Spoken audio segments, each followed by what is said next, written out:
Salve, corredores! E salve, corredoras! Está começando para você que assiste aqui pela web mais um quadro Correndo com a Cabeça com a minha mana Debs Aquino. Hello! Beleza? Beleza. Vamos falar hoje sobre o Breaking Point. Nossa, gente, esse tema eu achei bacana. Você achou legal? Achei. Não foi nem viewer, né? Foi um cara muito inteligente que propôs esse tema. Muito. Sou fã dele. Gustavo Maia. Gustavo Maia. Não, cara, é sério. Esse tema passou pela minha cabeça. Esse tema, eu tava fazendo um treino, que era um treino longo, que tinha, sei lá, 20 quilômetros, mas eu não tava bem, não sei o quê, eu tinha um monte de coisa na minha cabeça. Aí, num certo momento durante o treino, acho que era quilômetro 15, não sei o que, eu pensei assim, cara, eu não vou terminar esse treino. A minha cabeça falou isso pra mim assim, você não vai terminar esse treino. Eu tava tão puto com umas coisas que estavam rolando no trabalho, não sei o que, e eu falei assim, cara, eu acho que hoje não vai rolar. E não era nada assim físico, não era nada um cansaço, uma fadiga, uma cãibra, não era nada disso. Né? 20 quilômetros é um negócio que eu estou acostumado a treinar para os meus objetivos. Mas eu não terminei o treino naquele dia. E aí me veio isso à cabeça. Todo mundo, quando quebra, né, e você certamente vai se identificar com isso, todo mundo quando quebra, tem um momento antes de quebrar que você sabe que você vai quebrar. É o que a gente vai tratar no vídeo de hoje de breaking point. Isso. Então todo mundo tem um breaking point. É aquele momento que você fala assim, cara, vou quebrar.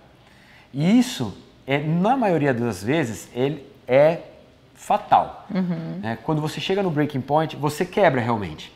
Mas normalmente, e isso a gente escuta de muita gente, escutamos lá do cara, do médico lá do cara lá, o treinador que montou o treino lá da ASICS lá em Salt Lake, e eu escuto do André em quase todas as sessões de treino. Quando você acha que você quebrou, você ainda tem 30% para dar. Então, o que faz você quebrar? O que faz você chegar no seu breaking point? É a sua cabeça. Né? Então, muitas vezes você quebra na cabeça, mas seu físico ainda daria para continuar. E aí eu contei para a Debs um caso que aconteceu, tô só eu falando, mas peraí, mas deixa eu contar. É muito importante porque eu conectei esses dois casos. Eu conheci um cara na Maratona de Paris, um mineiro, um cara, gente finíssima, não sei o quê, e o cara queria fazer sub-3.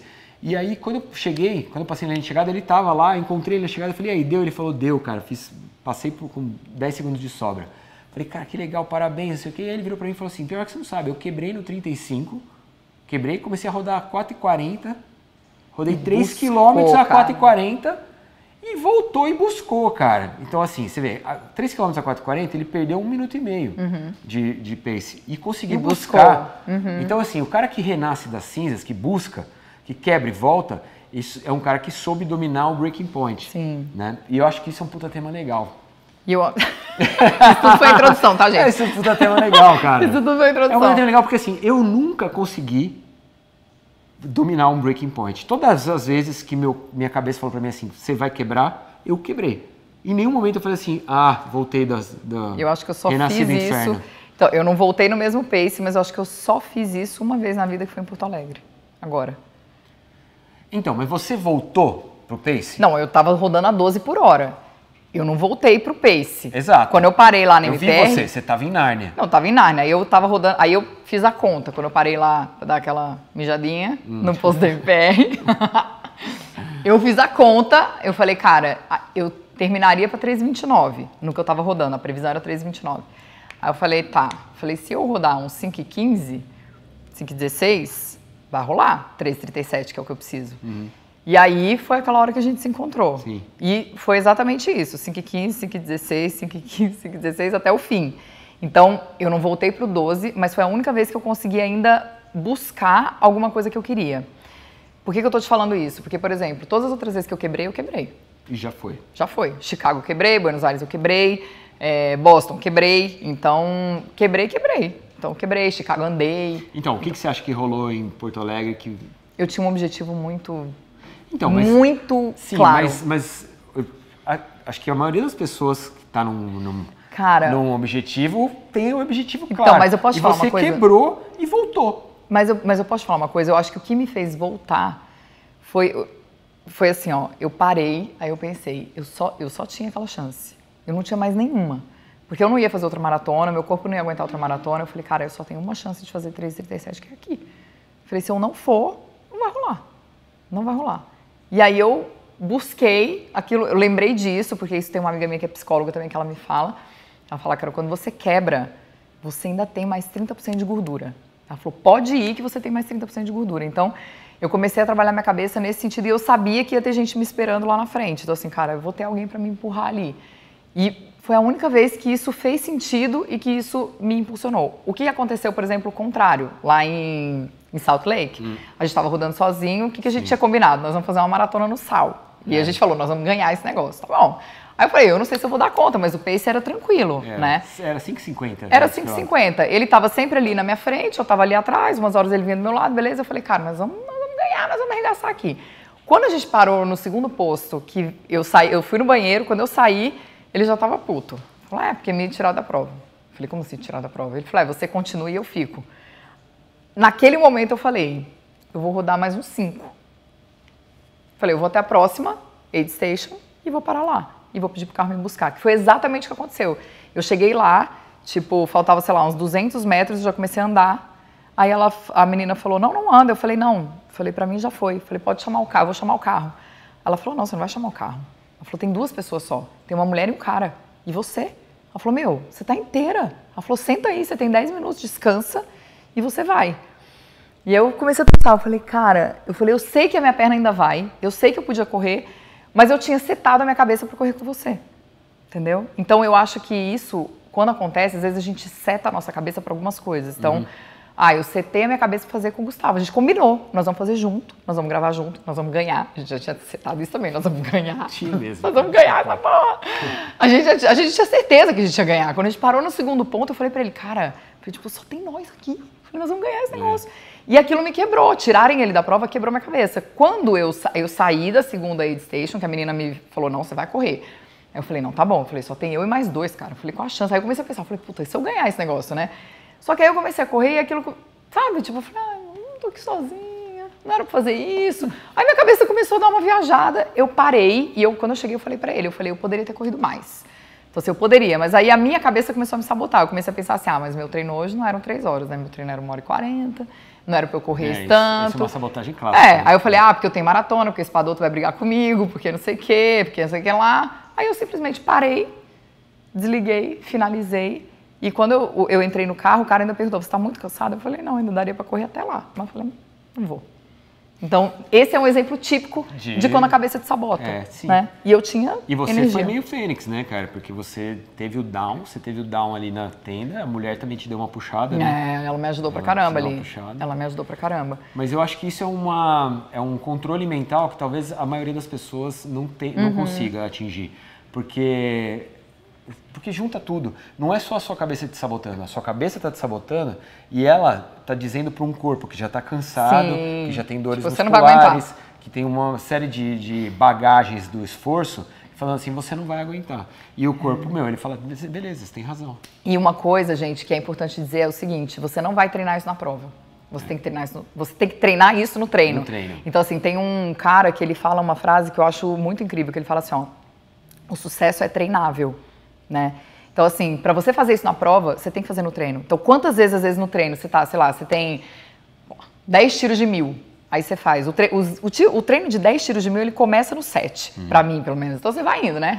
6, nossa, como eu tô maravilhosa. No 7, tipo, nossa, não vou dar conta de fazer e tal. Você começa a treinar a sua cabeça pra prova aí. Porque eu conheço várias pessoas que falam pra mim, não, cara, tipo, eu paro, eu diminuo. Eu ando. Aí na prova vai acontecer isso. E na prova vai acontecer a mesma coisa. Você não vai fazer. É a mesma história, por exemplo, da nutrição. Não faça na prova o que você não faz no treino. Sim. E se você não faz isso no treino, você não vai fazer na prova. Isso é certo. Então lembra dessa frase sempre. O sucesso é treinável. Se você quer treinar a sua cabeça, você tem que treinar no treino. Então você tem que treinar o seu longo. Por isso que às vezes eu falo, tem muito cliente meu que fala assim, eu sempre peço pra alguém me puxar no longo. Aí eu falo, mas e na prova você vai correr sozinho ou você vai correr acompanhado? Porque se você vai correr sozinho, isso às vezes pode quebrar a sua cabeça. Você passou todos os treinos correndo acompanhado. Mas você sabe que, cara, quando eu fiz os treinos para Florianópolis com o André, os longos, ele fez todos os longos comigo, todos. E ele me ajudou muito a entender, fazer o treino longo com ele, me ajudou muito a entender que eu estava achando que eu estava quebrando antes da hora. Então, assim, por exemplo, várias vezes nos treinos, eu fiz um treino de 30, um de 32 e um de 34 com ele. Nos 3 treinos, chegou uma hora que eu falei assim, bicho, Não dá mais. Tô morto. Ele falava assim, tá morto nada, você tá ótimo, você tá, olha, a sua postura tá excelente, você tá correndo certinho, segue, mantém. Não sei o quê, bora. Chinela na mão. Chinela na mão. Adoro. E, cara, eu terminava os treinos e realmente eu tinha gás para terminar. Então, assim, ele me ajudou a não me sabotar durante os treinos. E no dia da... Eu acho que, assim, eu aprendi um pouco disso hoje. Por exemplo, hoje eu fiz um treino longo de 18 tiros de 1000. E que, quando chegou no 14 ali, eu tava... Morto. Eu já tava morto. Porque, eu tô pesado, né? Em relação... cansado, não sei o quê. Só que eu acho que aquilo foi incutido na minha cabeça já, sabe? Não, essa é a hora que o treino é importante. Exatamente. É essa hora que o treino é importante. A hora que tudo no seu corpo, na sua cabeça diz que acabou, é essa hora que você tem que falar, não, vai. E se eu não fizer isso, essa parte do treino, eu não saio satisfeito. Então ele mudou a minha maneira de enxergar o treinamento. Então isso é muito bom. E eu só consegui correndo com alguém. Então, de repente... Às vezes, se você tem uma... Sim. Né, mas eu acho que, por exemplo, aí é uma pessoa que ele entende do que ele tá vendo. Sim. Né? Então, assim, o cara, ele conhece, ele sabe, ele te vê. Se você tivesse morto, ele ia falar, realmente, cara, você tá morto, tipo, pra você já foi. Ou não? Não, ele ia ele ia te levar até ele ia fazer 2 buracos no caixão e falar assim, vai correndo aí. Mas eu acho que depende da pessoa que corre com você, entendeu? Eu, por exemplo, Débora, não funciono desse jeito. Apesar de em Porto Alegre ter corrido com várias pessoas ao longo do percurso, eu falei isso, até eu cuspi pra cima, caiu na minha cara, né? Mas eu corri com várias pessoas ao longo do percurso. Todo mundo, às vezes em silêncio, às vezes falando alguma coisa. Mas assim, eu gosto muito de fazer treino sozinha, porque eu tenho muito apesar de trabalhar com isso, eu tenho muito essa batalha dentro da minha cabeça, sabe? Então assim, tipo, eu chego, sei lá, num treino longo, hoje, por exemplo, foi um exemplo disso. Eu não sabia mexer no Garmin que a gente ganhou, tava em milha. Eu cheguei lá no parque, sei lá o que aconteceu com a Vivo, eu tava sem internet. Eu falei, e agora? Eu falei, como é esse treino, cara? Eu não sei quanto que é em milha o negócio. Aí eu falei, quer saber? Eu falei, eu vou correr. Só que quando foi chegando no fim do tempo, eu tinha que fazer 1h15. Quando foi chegando no fim do tempo, eu falei, ai gente, cara, eu vou parar porque eu acho que eu tô correndo mais rápido do que eu deveria correr. Eu vou parar. Eu falei, não, eu não vou parar. Eu vou continuar correndo, só mais um pouquinho. Isso aqui. Então, assim, é você treinar a sua cabeça para fazer isso. Quando eu parei, eu vi que eu realmente tinha feito um pouco mais rápido do que era para fazer. Mas eu fiz. Não, você exercitou a postura que você tem que ter Exatamente. Quando você dá de frente com o breaking point. Então, o breaking point ele não vem só na prova, ele vem em treino também. Sim. Então, é você perceber quando ele vem no seu treino e quando ele vem, você saber essa frase. Você tem 30% ainda para dar. Você tem 30% dessa energia aí para dar. Então, quando você pensar que você tá lá fazendo seu tiro, aí você fala, eu vou parar esse relógio que eu não tô aguentando. Não para. Não para. Você olha e fala, eu lembro que uma vez eu tava treinando com o Beto e aconteceu exatamente isso. Era o meu último tiro de 800. Faltava 200 metros para acabar, o último. Eu parei o relógio e parei. Ele virou para trás e fez assim, você é louca? Ele falou, você vai fazer isso na maratona? Faltando 195 para chegar, você vai parar? Ele falou, você é maluca? Corre, caralho! Você parou, né, no portão de Brandemburgo. Parei, mas eu achei que era lá a chegada, né, gente? Mas assim, é isso. É você olhar e falar assim, cara, você pararia faltando 195 metros ali para a chegada? Você não para, né? Então, sucesso é treinável. Tem que treinar desde dali da prova, você tem que treinar a sua cabeça para poder fazer na hora do... Tem que treinar no treino para fazer na hora do vamos ver, rapaz. Isso aí. Gostou do tema? Conta aí. Rapaz, sei que você gostou. O cara mandou bem, hein? Valeu. Muito bem, deixa aqui o comentário se você já deu de cara com o seu breaking point. Como que você fez? Se você já voltou. Voltou, como você fez renasceu pra da cinza, você é o Hellraiser, você é a Fênix. Você conseguiu? Quero ver. E uma coisa legal, só pra finalizar, é assim, se você renasceu das cinzas, conta como foi, porque eu acho que ajuda outras pessoas. Eu sempre falo que o compartilhamento ele é muito bom, porque às vezes uma coisa que aconteceu com você, a outra pessoa pode falar assim, puta, nunca pensei nisso, né? Então, compartilha aí embaixo a sua experiência. Show? Valeu, Fih. Valeu, Fih. Muito obrigado, meus amigos. Na semana que vem tem mais. A gente se vê. Tchau, gente. Tchau.